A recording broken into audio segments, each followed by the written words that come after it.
Ding. Oh, welcome. Was it? I don't know if it was now. Welcome to Alf. Shit. Welcome to Nerdist Book Club. Hello, I'm Maude Garrett, and joining me as always, we have Hector Navarro and Rachel Heine. This is an amazing book club. There's been a few iterations of it over the years, the first being Alpha Book Club. But hey, if you missed all of the Alpha, which started in 2016 and has been going went until sort of like not so long ago before this beautiful version, we're actually doing, we're reposting some of the amazing content that we did then. So you can be a part of it, the full versions of it. Was that a great segue because of my fluff? Yeah. Thank you. Hey, if you're just joining us, welcome. Nerdist Book Club is exactly what it sounds like. It's an online interactive book club where we read and discuss together while having a drink of some sort. This month, what have you got? A bit of rosé? Yes, I got a bit of rosé. I don't know what that was. I'm so sorry. I'm drinking a. Pretend I did not do that. I'm drinking a blackberry ale, and it's pretty gross. So. That's cool. It tried, and that's what matters. This month, have we got the book on standby? We are reading Dark Disciple. Boom. Hector nailed it. Which focuses on the Clone Wars Night Sister turned Sith apprentice turned bounty hunter, Asajj Ventress, and an undercover Jedi master named Quinlan Voss. Here's the skinny. Voss has been sent by the Jedi Council to win over Asajj Ventress and use her to help assassinate Count Dooku to end the Clone Wars. But Ventress is so much more than he expected, and this cold assassin finds herself opening up to him. And in this section, shit gets real. And they smooch. Let them smooch. There's so much smooching in this section, and I feel like we don't get a lot of smooching in That's Star because Wars. It's against the Jedi Order to have attachment. But I'm like, attach more. Ooh, let them smooch. You've got to get that t-shirt. I don't know. Oh my God. Yeah, like a Nerdist Book Club. Like we could have the little icon from the logo that's like Nerdist Book Club and let them smooch. With other catchphrases too would be fun. Like girl. She gone. Which will also be coming out from the classic episodes. That was such a good book. That was a really great book. Actually, I recommend listening to that again on Audible because it has the male and female narration. Yeah, that's cool. I like that. I don't like books that are narrated by one person. I don't like it. You've learned this, yeah. I don't like it when it's the same person every book. Mm-hmm. Oh, yeah. Oh, I've had triple ups at this stage. Hire some more people. Real quick, before we jump back into it, because this is the let them smooch and they smooched and they kissed and this is Star Wars and there's not a whole lot of romance in Star Wars. What do you think is the best romance depicted in the Star Wars franchise? Is it Han and Leia? Is it Poe and Finn if they actually pulled the trigger on that and did it? Is it what is the best romance? Well, no, don't you realize that in the third movie they made sure he was straight just to straighten the straights? They tried, but all they did was confirm he was maybe bi. That's all they did. He's one of me. Yeah. I don't want to loop everyone in with my bisexualness, but yeah, he's 100% bi. Are we talking romance? There's not many to choose from. No, there's not a lot to choose from. I would say, based on my feelings about Harrison Ford as Han Solo as a child, whether or not they ended up having a great relationship, romance is not always clean. It can be messy, and their whole dynamic is very interesting to me. And love a sassy man, a scoundrel. Well, because of that character. If you love a sassy man, Rachel, whenever you get to watching the animated series, The Clone Wars, I think you will love Obi-Wan Kenobi and a character named Sabine, who you have already... I've heard. You're already familiar with her because you are friends with Maude Garrett. So you already know what she looks like, what she sounds like. No. You're thinking of Sabine, who is a Mandalorian bounty hunter. Oh, that's right. Yeah, you are talking about... That's from Rebels. Satine Cries. That was a comment from Nathan S. It was Obi-Wan and Satine. is the name of the Satine character. That's right. Rise. Not Sabine, Satine. That's right. From Thank you for Moulin that Rouge? Was this correction. before, Yes, after? But that would make sense too because Ewan McGregor. exactly. My- Han and Leia for me says Brad Easton. Luke and Mara Jade says Justin Eck. Well, maybe not anymore, or maybe it doesn't matter. It's Legends. The Ian Lost Powell, Stars. Chewie and Did we Mala. do The Lost Lost Oh Stars. yeah, I do really want to read that one too. Heard about that? Heard about that? What are their names again? I should Um, know. They always use like quite beautiful names. Oh, Matt Karen guy, Lando and the Millennium Falcon. Perfect. That's great. Mm-hmm. Is Miss it Kreese? Necromancer, Is it? My bad. I thought it was Cries with a Y, but it's Kreese with a Y. Kreese. Actually, no, Yoda now they're not. on the beach. Oh, I know. Kanan and Hera. Mhm. Frog Who? Lady and her Oh, husband. Frog Lady Done. and Frog Man. They're Done. the best. Done. Rela- Even though they relationship look like goals. lizard. Live your life. The best relationship in Star Wars. Frog Lady and Frog Man. Season 2 of The Mandalorian. Season 2 up to There When we they go. that background lesbian couple in Rise of Skywalker. Yeah. for that great kiss that was edited out in certain territories. Yay. Great. But mostly blurry. Oh man, that's fun. Oh boy. Also, Grogu and the control knob. is How- the answer. Nobody said Lando and the galaxy, baby. You know what I'm saying? Lando and the Lando and galaxy. Leia's off. Lando and literally everyone Mm-hmm, that he meets. Lando and the robot Including droids. who becomes the ship. Mm-hmm. Thane, Kyrell, Oh, and I Fiona can't Ree. talk about that choice. I can't. It's a bad choice. I really like that movie except for that. Yeah. Solo. I enjoyed it just because I like where it could potentially go. Mhm. And I like I think Kira's an interesting character, and I was super stoked on like the Maul Dathomir stuff. So I feel I like found out about Night Witches. I really like Padme and Another- Anakin during Clone Wars. They really have a beautiful relationship because it's a secret. on the show. And it's long distance. Yeah. So she doesn't realize what a psycho he's gonna turn out to be.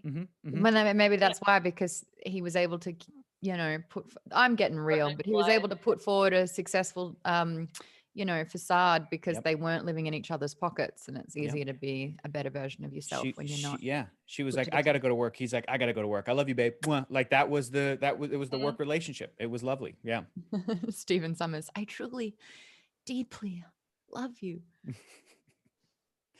Nathan S says Mace Windu and slamming down Anakin's ego. Love it. Love it. Love those moments. That was great. That was great. Oh, okay. So it looks like, I feel like most people would probably agree that from everything we've seen in Star Wars, that Han and Leia might be like the gold standard of the most kind of romance that we've seen. But I've read this book before, and I do count Quinlan Vos and Asajj Ventress as one of my favorite couples. I think it's awesome. It's awesome.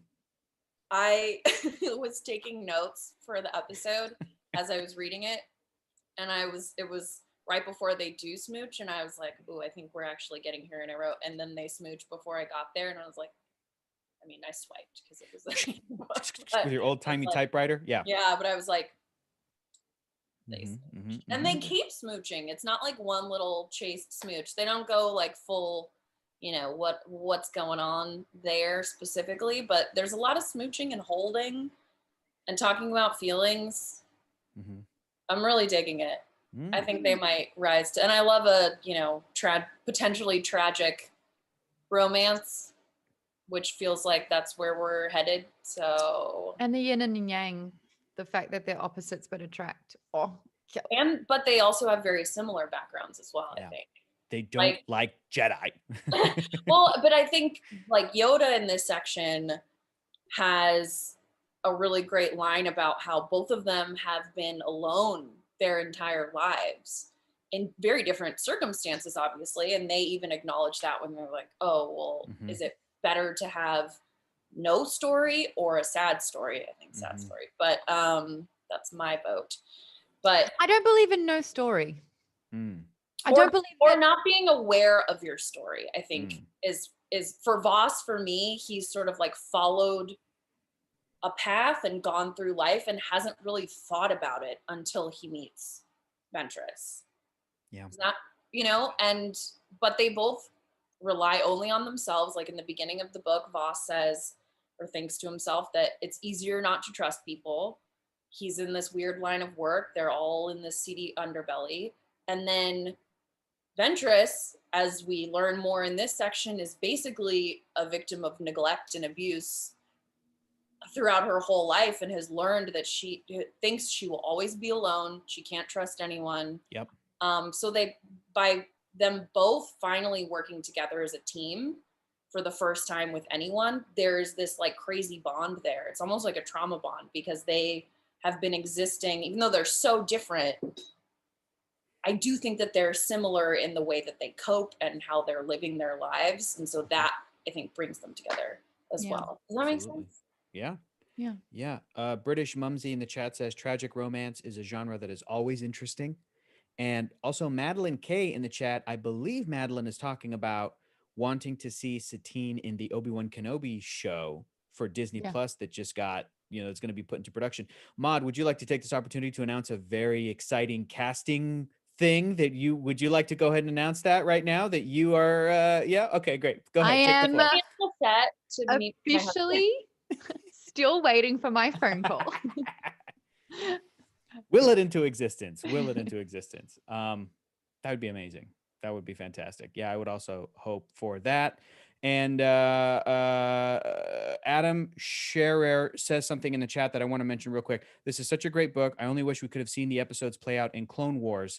I'm actually kind of glad we didn't, because if this was a batch of episodes in the animated series, it would have been 4 episodes, maybe 5. Like, it would have been a handful of episodes, and it would have gone by much quicker than the hours and hours and hours it takes to get through the story. And I think that the benefit for this story is that you do get a relationship that actually feels real, as opposed to if they had put this together hastily in a couple of episodes and had a couple of moments where they were flirting and all of a sudden they fall in love or whatever, people would have been like, really? The fact that it's a book and you can live in that world, I think is a huge benefit to the story. So I wish I could travel back in time and show a clip of you saying that to the very first couple of Alpha Book Club episodes about the difference between like watching something in a movie or on TV and the character development in a book, because that just brought me so much joy. And it's not to say it's not like either or. I love both. That's also why I love TV, because I think you can develop characters in a different way. Movies obviously do it as well. But I love that you just said that, because you were really arguing for a book over the original visual media. Kind of, but this is not an adaptation of episodes that already existed. This is a group of episodes that they didn't get to make. Right, but adaptations are like movie and TV adaptations are condensing. What is to be drawn out. And their strengths are things like action and and pace and all this other stuff that they can do. That I'm saying, I think that I'm just really glad that of all the episodes that they didn't get to, that somebody made the call to be like, well, this one should be the book one. Because it's like, it doesn't need to be super flashy and action heavy. Even though I do really like the action scenes. Yeah. Totally. It's I just think that somebody made the right call, to put a certain story in a certain medium. Yes, and I'm not saying you're team book forever. I'm just saying I like that no way. You have that don't worry, your brand is strong. That 3D. So yeah, I feel this book is the tone of like the passion side of the relationship is probably the most we've seen in Star Wars. In terms of like true intimacy. So someone in the comments read that they don't think that the Clone Wars TV show could have harnessed sort of like the depth of that, and I agree. It would be kiddified in a little way, and they'd play it a lot safer, but the point of this is that it's not safe. Miss Necromancer is making amazing points, basically saying, and I'm paraphrasing, I apologize, but that the whole relationship is based on a lie. So that foundation is sort of like, it's going to unravel in some particular way. And it got me thinking, that's why I zoned out for a little bit, because I was like, good point. And then got into this whole kind of thought process of the aspects of the dark side: fear, anger, hatred. They are not healthy in relationships, which is why they are often alone and cannot team up, because fear, distrust, anger, no one wants to be around that. same for hatred. But the other thing that we are seeing them kind of be allowed to do when accessing the dark side is passion, not compassion, but passion. And so it's kind of really interesting to see a relationship built on fear and anger and not trust, but hatred and passion. And it's like, that's a recipe for disaster too. Well, I agree. And I think there's the dark side and there's what we're learning about the Night Sisters as well. And, time will tell if that you can actually access the dark side without completely being consumed by it the way that a Sith would. But I also think that when you think about repressive environments, like for better or worse, the Jedi are teaching you to repress a lot of very like outside of the dark side, attachment, love, those are not bad. Like those things are scary and necessary. It's huge. Like being vulnerable. And I think those elements of the dark side, actually the dark and the light side, or the dark side and the Jedi, the Sith and the Jedi, actually complement each other in Voss and Ventress, in that the dark side, Ventress doesn't want to be vulnerable, doesn't want to, and for good reason. As soon as Dooku knows any one thing about them together, he gains the upper hand. She has learned that she became a slave at a young age, and even though she had a kind master, he died when she was very young. Then she was rescued by a Jedi, he was killed. Then Dooku, who's just like the abusive dad who just leaves her for dead. And then she finds another found family, or her old family that she's returned to, and Dooku has them all massacred. And then she's like, okay, I will be on my own. I'm not going to let anyone in. I don't want to show this. And then Voss is trained not to show that, to not have attachment. So they're both tentatively trying out being like vulnerable and honest in an adult, not healthy, obviously, because she clearly killed his master and it's not telling him. So I was like, oh no, that puts a wrench in. She saw a thread, and this is the fork in the road where it's like trust, relationship, light side, awesome things. Or if we're really going to take out Dooku, which is the point of all of this, I need to tap into the dark side. And that means manipulate his emotions. And that means lie to him, get him to sort of like plant that seed of anger, which will be sort of like, the fuel to get him to the dark side. But I also, that's the thing is it makes sense that Star Wars is all about light, dark, and balance. And it's very powerful imagery and metaphor and all that jazz. But also there has to be a way that you could kill a horrible, in this scenario, in space, I'm not advocating for killing real people, that you could assassinate a dictator who's started a war and is doing all of these horrible things and genocide, and not completely be, lose yourself or be evil or become a Sith. And so I'm really interested to see what happens to Voss, because he's tapping Hector, you already know. Oh, I'm really excited to finish it because I love this. Actually, this section was like, it's really, not just because of this. I really didn't like the Slytherin moment, but we'll get to it. Oh yeah. Sure you didn't, Maude. The Slytherin Hector. Yeah, right. Got it. You hated it. I won't give in to my anger. I would. I will brave this. Yeah. Hey, I'm going to tell you about what happened previously, but I thought since Hector did such a good job. Are you going to do one? Oh, I could try, but it won't be as good. Oh, Hector, you do one. Do it. Which part? What do I read? On their mission? Yeah. Is that the previously on, or is that the already in chapter 11? That's where we start, but I still think. Oh, really? Yeah. Oh, let's read it. Yeah, because you read ahead, remember? Oh. Yes, half a chapter. I didn't mean that to come out like I did another half a chapter this time as well. I'm listening and I don't hear it go chapter 21. No. I'm just like, And then I'm I like, was oh, only upset the first time because you lied. I'm very paranoid about audiobook and getting too far ahead. So what's cool about Audible is that you can just very easily at any point during the player click chapters and it'll tell you what chapter you're on. And I'm like, Yes. okay, I haven't gotten to the next one yet. And I can see, oh, that's only 15 minutes to get through chapter 19 or whatever. I'm like, okay, got it. It's been about like 10 minutes. Okay, cool. Another 5 minutes. yeah. You know what I say to that, Hector? Good for you. Yeah. Uh-huh. I But don't. I put my phone and I put my Yeah. earbuds in and I clean my house and I walk Yeah. around my I neighborhood. don't do that. I can't multitask. I can't. No, it's You have to sit my there and just favorite listen. thing. I sit there and I'm on my computer and I'll be on Twitter and I'll be like, I gotta close Twitter. And I'll be like, what else can I do? I can organize my toys. No, I gotta Nope, stop too doing much.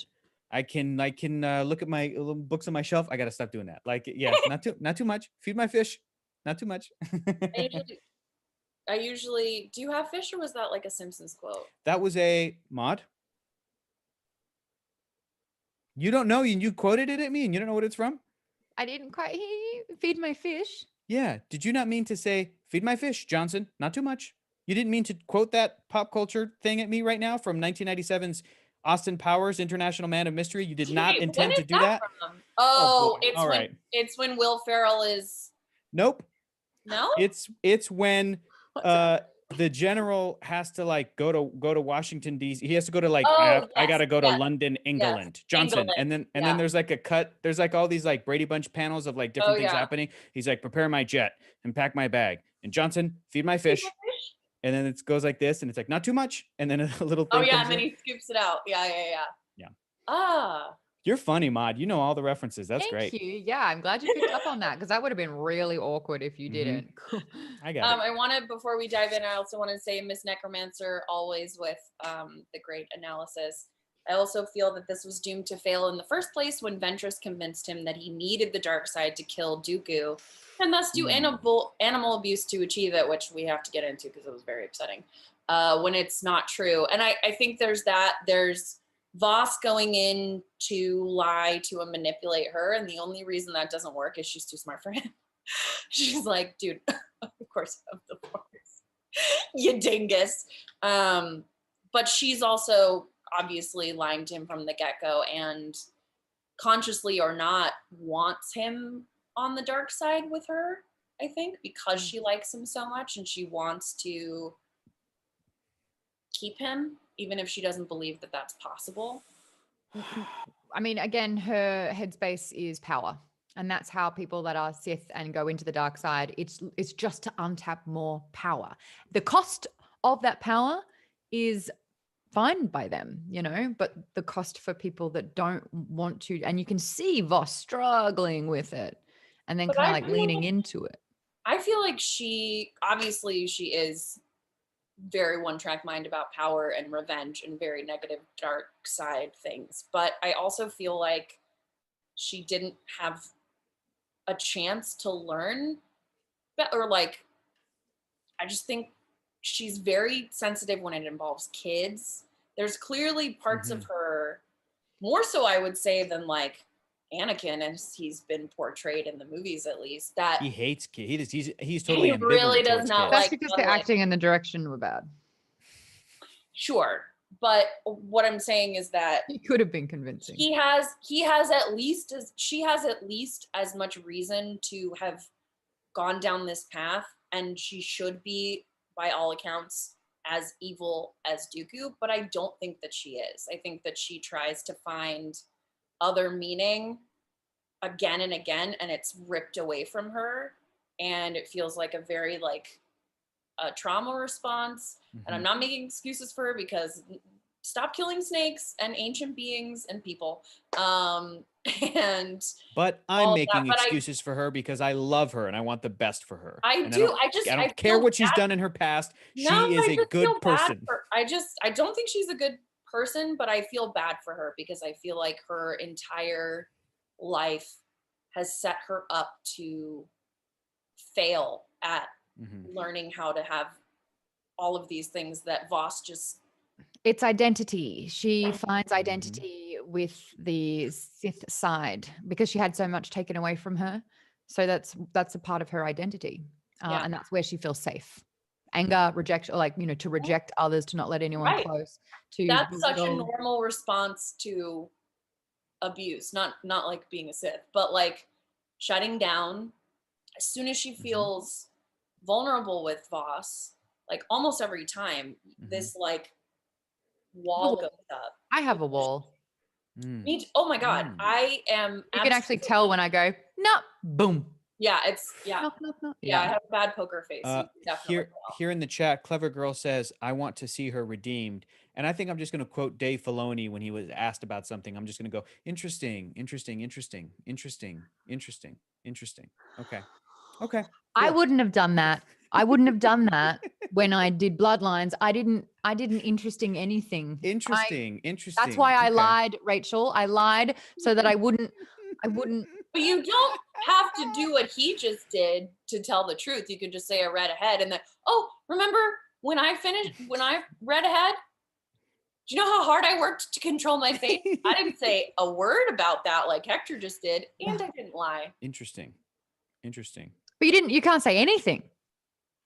Can't. I'm not. I didn't. I'm saying that I'm better at reading ahead and being truthful, like a friend, and not spoiling it like a dingus. Gold star, Rach. Thanks. I was always in trouble in school, so I do appreciate that. I know. I was like, what's happening? Validation. Yeah, please. Rachel.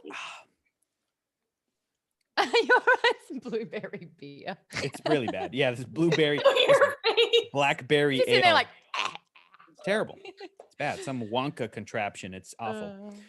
Should the young gritty Wonka? Should we jump into it? Yeah, the Timothy Chalamet Willy Wonka. We're halfway through our time slot. Let's go. Yeah. Okay.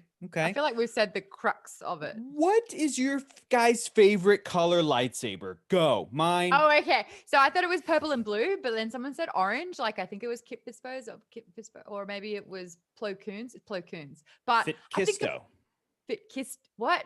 Nope. Kit Fisto. Yeah, I cannot tell if you guys are saying Star Wars terms or like Kit having Fisto. a Kit full Fisto. It is breakdown. Fisto. Kit Fisto. Yeah. Is That's that probably why my mind's like, don't say that. Yeah, it is. It's a really dirty sexual move and a Star Wars character. Kit Fisto. Yeah, sorry. Yep. Yeah, he's. Okay. I now hear. I'm talking about Plo Koon. Plo Koon's got. That's another one. That's another one. Oh, really? I cannot tell. Ki-Adi-Mundi is pretty good too. Ki-Adi-Mundi. Mm-hmm. What did you say? Ki-Adi-Mundi. Ki-Adi-Mundi. Ki-Adi-Mundi. Mm-hmm. Rolls off the tongue. Just try it. Kit Fisto, Plo Koon. Those are some of my favorite Star Wars characters. And gibberish words. Sabine Wren. This is not fair. Kanan Jarrus. I'm very Kanan Jarrus. Ezra Bridger. I do know that name. Okay. I know that one. Mm-hmm. I'm Ayla Secura. I'm about to go grab my little Star Wars book that has the most random names in it. It's real fun. Luminara Unduli. I tell you what, this blackberry ale is bad, but it is getting the job done. You know what I mean? So what else do we want to talk about in the book? Because we've talked a lot about their relationship. Can we talk about the sleeper? Because that was deeply upsetting. That weird snake that's on the Dathomir planet. Is that what it was? Yeah, it's this ancient. It reminded me of a Lovecraftian creature. Not it's like one of the ancient ones, but like it's been messing with people, but she's just like, kill it. And then you realize that it's not this big, dark, evil entity at all. It's just wanting to exist. Well, and it also, she says that it shows up as something different for everyone. And I wonder if because like the Bogart is inherently good and not as tapped into the dark side as say the Night Sisters are, that he sees something different, but also the tentacles obviously are Lovecraft, but the fact that it's so ancient and no one really knows what it does, but it has all of this power that it's just, kind of waiting to use. But that was so sad. Yeah. That it's got to the point where it's like, I get it. And then the realization kicks in and he's like, but why? Why should we? This isn't actually something that needs to happen. Terrified. that it goes from an animal response of attack because dude just swam into his house and was like ordering him around, and then it's just scared. And it also kind of that ties into when Ventress kills her informant as well, because he starts making that very slippery slope justification of like, well, she didn't deserve that, but did all of these refugees? And it's like, well, obviously genocide is bad, but how do you get there? By starting by killing one innocent person. Yeah. I just had a penny drop. This needs to be said. Plo Koon doesn't have an orange lightsaber. He's got a blue lightsaber. Yeah. Kit Fisto looks like the baby alien that's born in Men in Black. Men in Black? Mm-hmm. Yeah. Mm-hmm. So make him old and green. Okay. I was like, wait a second. Mm-hmm. Yeah. Thank you for joining me. Is there a Star Wars character that's not in the movies that you guys think I would like, or that? Ooh. Honestly, I think you will like Satine if and when you watch Clone Wars. There's a lot of like side characters in Clone Wars.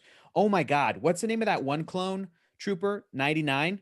Ooh, one of my favorite characters. Do you know which one I'm talking about, Maude? The real tragic one where they have a whole little. I love a tragic story. They have a whole little like episode about like the troops and their training, and there's one that's like really deformed and can't be a troop. Like that dude. I fucking love that guy. I'm sorry, I just clicked on Lee sent a photo of Kit Fisto. Kit Fisto. And I remember him from the prequels now. Yes, and he yes. absolutely looks like a grown-up version of that baby. Yes, I know. Yeah. Oh, that's why I was like, if you go back, rewatch this little part, you just see me go. Yeah. Yeah. It's like dawns on me. I think that you would like Aaron, I need the name again. Thrace from Lost Stars. From Battlestar Galactica? From a book. From Lost Stars, if we Yeah. ever do that. I love the idea of like every 4 months doing a Star Wars book, but this love story, the guy in it, I think you would adore. Yeah. Thrace Tyrell. I also think the character that Katie Sackhoff played, who's now in The Mandalorian, like Bo-Katan. super cool character in the animated series, and very headstrong, but like sometimes blinded by ambition. But really, really fun stuff in the cartoon shows with her. Katie Sackhoff plays a very good that type of character. She's a badass, like a Linda Hamilton from T2 in the Star Wars universe. Really, really cool. Well, also, Hector, have you watched Battlestar Galactica? I've watched the first season years ago and thought it was fantastic, and for some reason did not. I know. I need to go back. Lee's on it. Lee's watching it. Ooh, really? I should catch up to Lee for the first time, and he's on season 2. Ooh, I've watched it like maybe 4 or 5 times. Ooh, or I could keep reading a bunch of old Marvel comics for no reason. I think I'll do that. I think I'll stick with that. That's what I was looking for. So this is actually, Rach, what you need. I have it. All the women in Star Wars. I have it too. So I have it too. Amy Ratcliffe, and it's beautiful. It's right there. I should go grab it. What am I doing? I should grab it. I would have to get up to go get mine. I mean, I also the mother of the oh yes, who's mentioned in this. Yes. And looks like the mom from Coraline. Oh, right. Very Terry Hatcher vibes. Who I really want to be for Halloween one year and like make creepy button eyes glasses. You'd also make a great Coraline as well. Thanks. And also, don't take this the wrong way, you'd make a great Eggs from Box Trolls. Pretty much any Leica character. You're wonderful. Ooh, Luminara. That's a great one. Cool. She's in the Clone Wars. Cool, she's very calm. I'm pretty sure, especially because I finally, as we discussed last week, finished Throne of Glass, and now I'm finishing up another trilogy. This book and this like doomed romance is making me really want to, and just the characters and getting to see and looking up like images of Ventress from the show has made it even more exciting for me. Do we want to talk about? Here's what I want to talk about. Yes. I have decided I don't like audio books. Here's why. unless it is a and we've had this conversation before about, it's funny that you brought up Rachel, the adaptation in like a movie versus the book source material, that kind of conversation. I feel like it's sort of similar, where so many people are on the side of, well, the book is better because nothing can beat my imagination. And I get that, but for me, with certain things, I'm like, yeah, but Stan Winston's dinosaurs beat my imagination for Jurassic Park. Love the movie, like that kind of thing. However, when it's an audiobook and it's one narrator doing all the voices, no matter how great the sound effects and the music are and everything, I think that some voices, again, nails it, and I love it. Could not be more perfect. Count Dooku. This dude can nail Count Dooku. Yeah. He's a good Christopher Lee match. Oh my So God. good. Perfect. Yeah. Count Dooku sounds like this. It's like amazing. But any line out of Asajj Ventress, I'm like, I don't like this. I feel a little bit the same. A full Well, cast. that's because you already know the voice too. Yes. That's so a big part of I it. would be interested in Yeah. when we read a book that has not been adapted into something you're familiar with, to see how you feel. In the chat, Hot Duelist, similar to me and Maude, I'm loving the Audible book. Honestly, I have to multitask or I'd feel like I'm wasting time. Full cast, Ian Powell. So Hector needs a full cast read. Those are really great. Or if they're, one or two. I don't know. I think Disney's short on money. I think Disney's a little tight on money to do that, though. Maude, you're supposed to get hired on Obi-Wan Kenobi. Don't say that. Sure, don't Pay me to be Sister Teen Christ. No, yeah, that's the other thing too. Let me smooch. That's the other thing I'm thinking about, is that I'm like, yeah, Disney has all the money. And I don't know if I could be friends with you if you got to smooch you. Oh man, that'd be amazing. I would actually cry. That would be amazing. I would root for you, Maude. I'd still be your I friend. would. I'd be happy for you. It would haunt me. But here's the thing, Rachel. But also, I've avoided like several opportunities that I could do like press stuff or even just around him because I'm so worried that I will just start crying. Wouldn't you want the opportunity to text someone to ask, hey, what are his lips like? And have that person actually respond and be like, I'll tell you, Rachel, you're my friend. I'll tell you, this is what his lips are like. Boop. That's the Maude best Garrett. argument you could have made ever. They were like sand. They were coarse and got everywhere. He's actually a really bad kisser. It's kind of a bummer. Yeah. It's oh really my God. Steven Summers says it would start me down the path towards the dark side. It would never. Yeah. So feelings. Audiobook wise, I want to test this theory with when you don't have.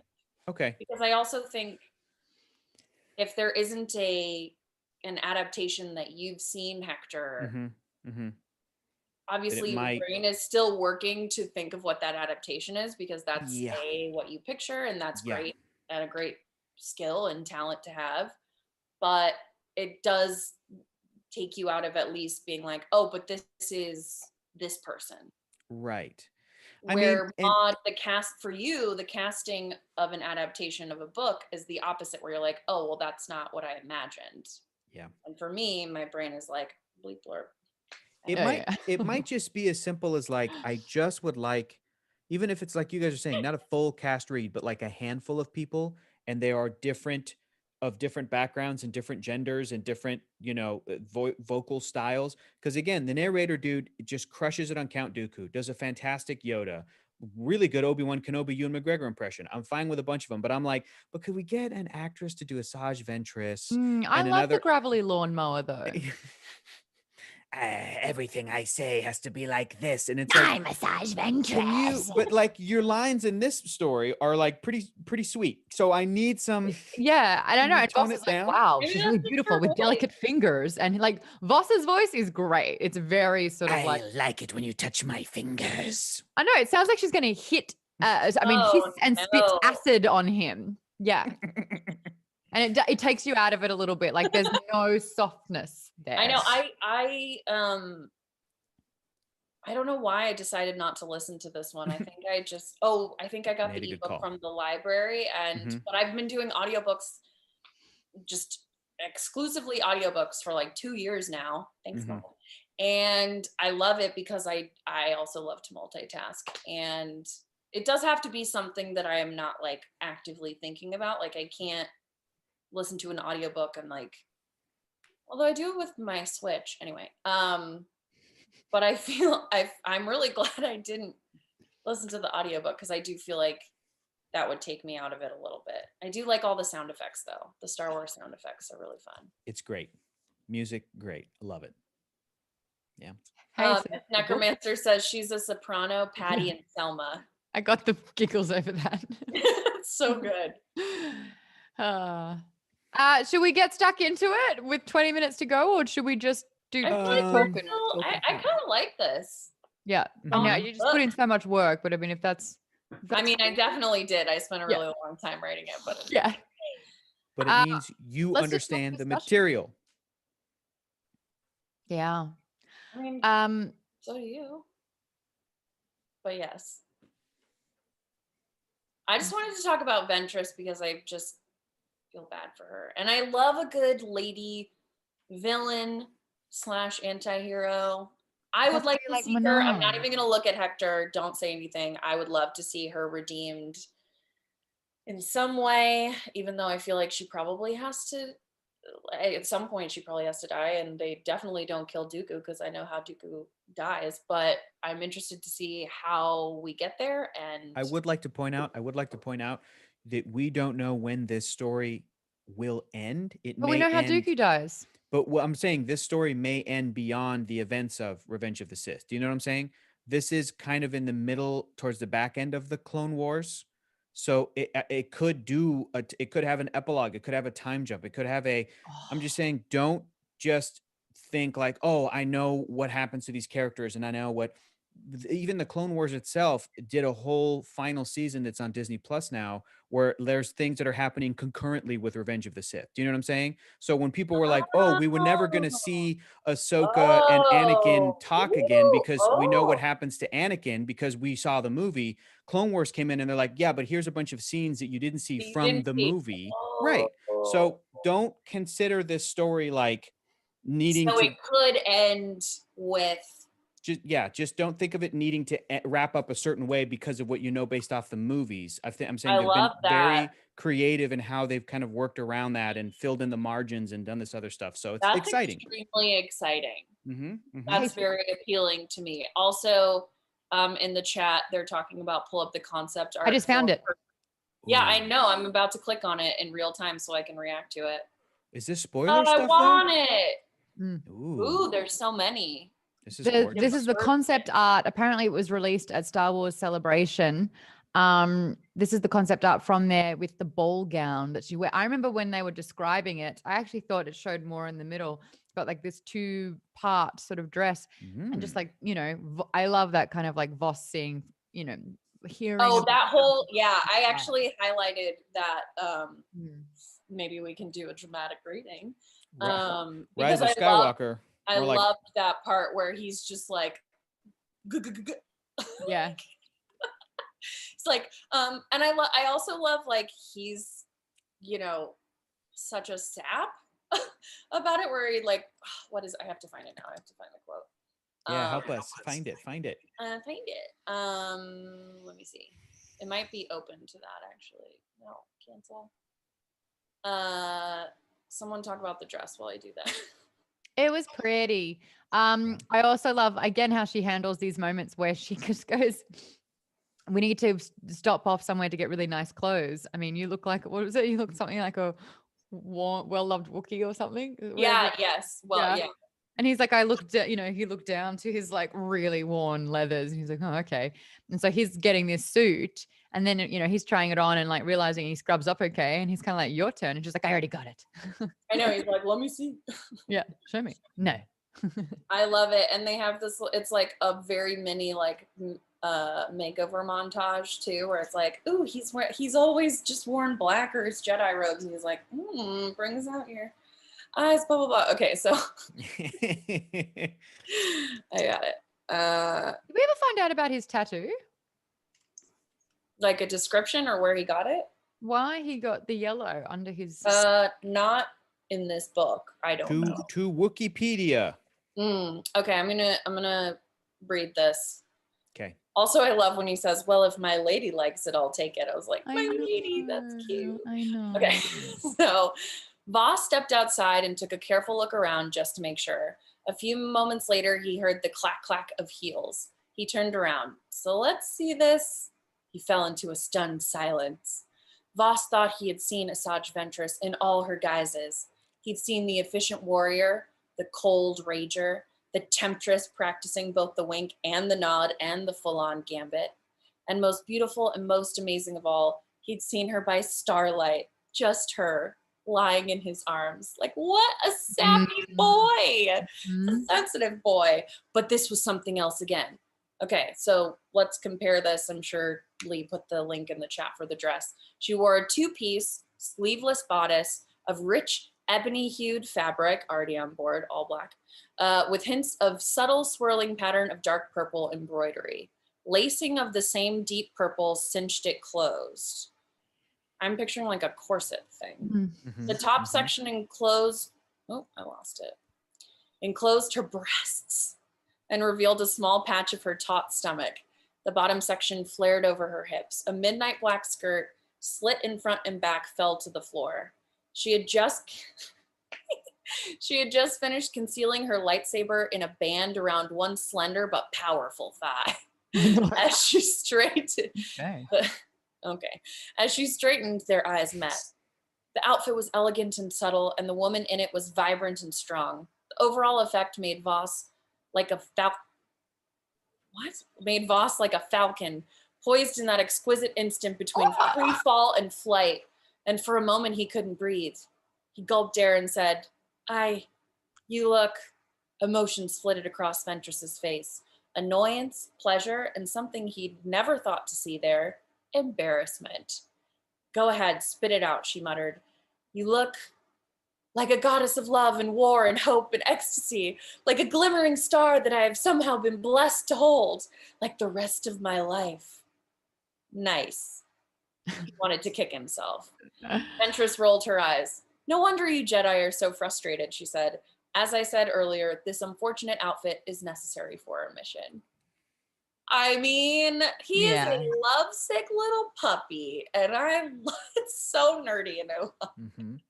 He's just, and you're like, oh, you sweet summer child. Like, she let go of the Jedi a lot. It feels very much like someone who is experienced in dating and someone who has never dated anyone before.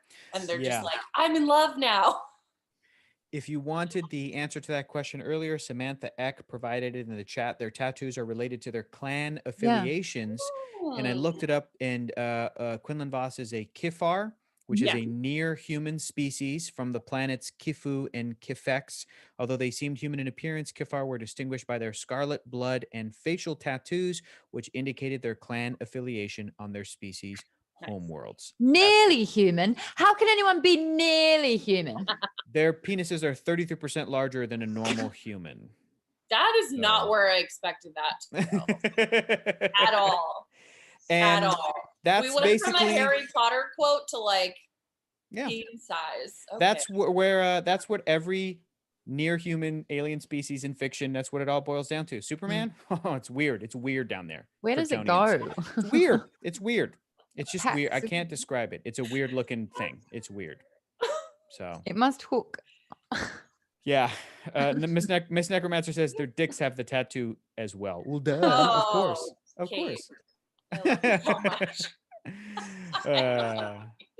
Yeah. Yeah. Well, I can't. Someone else has to go now. I can't follow. Nerdist says, anyway, look, this is the Star Wars book that is giving you the smooches, okay? All the stuff you're lacking in the rest of the Star Wars universe in the movies. That's what I love about the We save this for the after show, by the way. I mean, usually, but not tonight. Normally, not tonight. Look, we're celebrating. Exactly. Celebratory day in the United States of America and around the world. Oh, definitely. Yeah. But maybe America can get a little bit more respect from the outside in.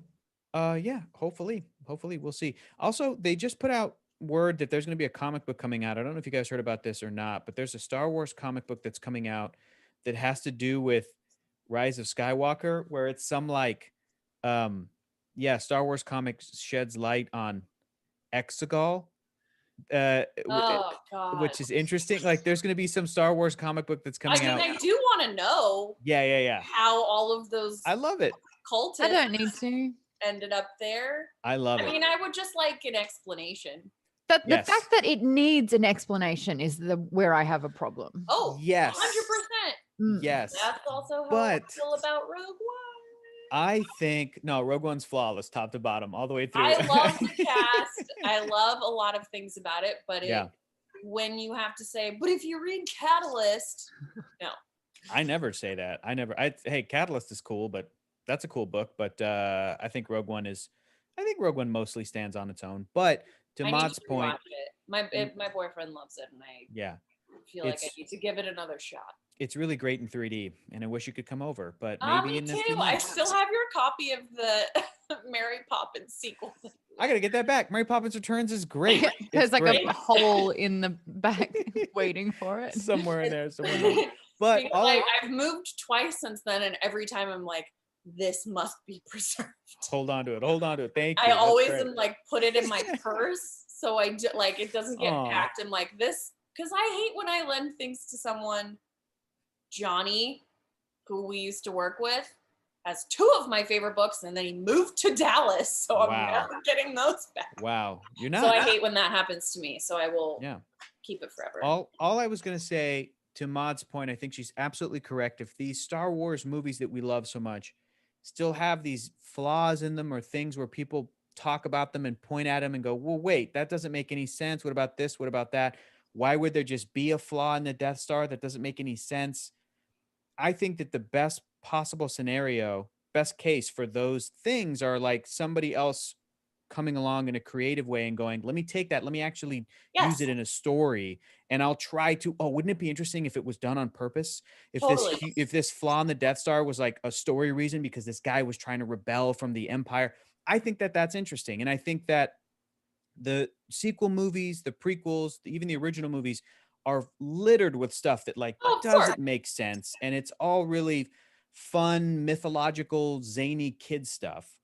And some of my favorite Star Wars stuff, period, is the outside of the movies. And this book is an example of that, and the comic books and the animated series and The Mandalorian, which has now become the translation of everything I have felt. Yes. Right. Oh, The Mandalorian could now, if it wanted to, set up or plant seeds or talk about stuff that we would see in the movies that take place after that, and would maybe make those movies go, oh yeah, okay, I saw that in Mandalorian. That's funny. That's interesting that they did that. Or like they wanted Disney, but different side of Disney, because they own everything. I'm not trying to get hired in the Star Wars movies, so I'm just excited. But in WandaVision, I don't know what's going to happen, but it seems like, unlike some of the previous Marvel shows that weren't under all the same umbrella necessarily, that it's going to impact the movie story, and that's part of their strategy. And I also would really like to see, the Mandalorian, grow into other things without ruining it. But I also think that making movies or shows or it's very different than it was when the first Star Wars came out. And I would have just liked a general plan for a trilogy of movies. That's my main thing. I am happy to be like, well, we didn't know, people used that excuse with Rey in The Force Awakens, where they were like, that's not a Jedi power. And it was like, they introduced a new Jedi power in every single Star Wars movie, where you're like, I didn't know they could do that. And then some Jedi have their own unique power that others like psychometry. We're talking about things we want to see. I really want to see a montage just from this episode of Hector trying to drink this beer. It's awful. Lee, can we make a? Lee's like, done. It's happening. Here's. I'm like 2 away from being done. Just do it. Oh, that's a good way to end it. Close it out. I got one more in me. You just King of the Gungans on that one. It's fun to do. That hurts your head. I think it's homework time. Yeah. Okay. Homework time. Your homework is, that's our show. Your homework for next week is to read chapters 21 through 30. This has been real easy to keep track of this. 21, Yeah, you're 21 welcome. through 30. So stop at chapter 31. Nice. And we've also selected our next book, which is really exciting. The next book is going to be called Maude. You want to let everybody know? The Name of the Wind by Patrick Rothfuss, aka the best fantasy book ever written. Make sure you pick up a copy. It's a big boy, and we're going to be starting that book Wednesday, February 10th. Okay, cool. Very After cool. we finish this one, I'm excited. As I was telling Such a Maude good before the show, because it's one of those like bucket list books I know that I just should read on a base level, but I don't know that I would be motivated to pick up such a giant fantasy book on my own. I have no idea what it's That's about. like Dune. I don't either. I'm really excited. Dune, I'm so glad I read Dune because I loved it. Same. But I don't think I could have done it on my own though. No, exactly. I would have been like, ugh. I felt like through pop culture osmosis, I knew a little bit about Dune before we read it. And then I did watch the movie from the 80s. There's a movie adaptation. There's a movie. First thing I learned about Dune was the Chris knife, believe it or not. Really? And a really old school computer game that I used to play. Oh, cool. Which game? One of the weapons, NetHack. NetHack. That sounds really fun. Pretty dorky. Let me look It that sounds up. very Super dorky. It's basically kind of like a dungeon crawler with the worst graphics ever. You're a little @ symbol, but you can be a wizard or a rogue or a barbarian. And if you have a dog, it's just a lowercase d, and you have to press a button at a time to go around the dungeons that are made up of characters of a keyboard. But one of the best replayability games ever because it's all randomized. Really? I love it. Really? Like when you get deep in the dungeon, you can unlock that. You could find a Chris knife once you kill the giant worm. You kill a worm, you can get the Chris knife, and then you use it. And it's a really powerful weapon. I don't want to play this game, but I want to watch a documentary about this game because it seems interesting. Yeah. But I don't actually want to play this. I want a documentary to tell me everything about this because I'm looking at some of the images, and it's like you see a silver ring, and then it's just a bunch of like code, and I'm like, I could not play that. No, the code is the game. Right. Could not. Yeah, no, that's. I just started just Switch games, and those are still really hard. Although I mean, I started gaming when I was like 4 or 5, so it's like a way back when game. What is the Name of the Wind about? Give me the synopsis. Give me the We world. follow a story of Kvothe. Now the name is going to be the hardest part. Kvothe. I'm out. I can't read this book. I can't read it. I'm out. I'm out. So it kind of starts. It starts as him in his tavern that he owns, and he's kind of like trying to be as inconspicuous as possible. But he Kvothe, but he's an inn owner, an innkeep, who's super inconspicuous. But he's talking to, oh my god, what is the name? He's like someone who writes things. Notary, transcriber, something like that. Yeah, scribe. Yeah, scribe. A scribe. A scribe. Is it like a history of violence? I don't think so. Because but basically, he talks about his whole. He's writing his biography. He's writing his like autobiography. Okay. And he's got such an amazing story about sort of chronicler. Oh. He chronicles his life. Yeah. And I don't want to give too much away, but he, a couple of the tropes that you hit, sort of like being an orphan boy and sort of going through the struggles and then trying to, make something of your life. But it's just so great. It's really well written. But he's big into music. Kvothe is an amazing sort of like musician, but he's brilliant. And there's a type of magic in there, but that magic is like really science-based and it makes sense. And it talks about this magic in a really logical way. Oh, cool. I like that. It's really great. And I can't wait to hear your thoughts on Denna. Me? The female character. Yeah. Because I loved her, but then obviously going online and talking to other people about it, they don't like her. And I'm like, how can you not like her? But she's just a bit willow won't I, like, I'm in my head. I don't know if I want to commit to whatever. Right off the bat. We'll get into it. We'll get deep. I will. Don't worry about it. Before we sign off for our after show, I told Matt Karen I would say this. The whole water of life thing, Dune did it first. Oh, That's it. That's all I got. You said it. Good job, Now Matt. do it. Hey, straight after this, we're heading over to the after show. It happens on Geekbomb's Discord. To get access to the reading and the call section, you just have to be a backer of Geekbomb's Patreon at any tier. You'll get access to the Discord. It unlocks a bunch of cool chats. And then there's a call where it says book club. You click it, we'll all be in there. It's no video, so don't stress about that. We just chat and chat. So we'll see you there. Can't wait to talk to everyone. Thanks, y'all. We'll see you next week. Good night. Bye.